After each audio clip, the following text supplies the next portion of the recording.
আজকে আমি বক্তা, আমার কত সম্মান,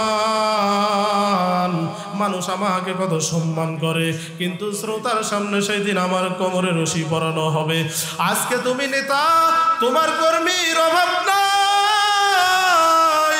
কিয়ামতের ময়দানে কর্মীর সামনে তোমার কোমরে রশি পরানো হবে।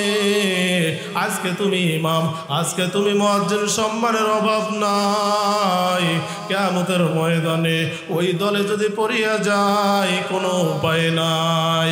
কিয়ামতের দিন এই মানুষগুলো আফসোস করতে থাকবে। আল্লাহ পাক যখন বলবেন ওয়াসিকাল্লাযীনা কাফারু ইলা জাহান্নাম যুমর, যখন ওই জাহান্নামীদেরকে শিকল পরানো হবে, এগুলো আফসোস করে বলতে থাকবে ইয়া ওয়াইলাতানা লামাত্তাখাজ ফুলানান খলিলা।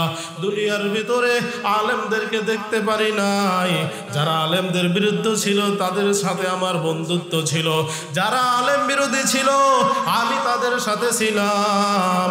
আজকে আলেমদের সঙ্গে বন্ধুত্ব না থাকার কারণে আজকে আমি জাহান্নামী হয়ে গেলাম।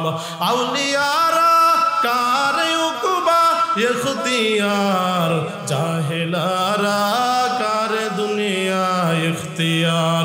মাইলে মুমিন সুয়ে মুমিন মিশাওয়াদ, মাইলে কাফের সুয়ে কাফের মিশাওয়াদ।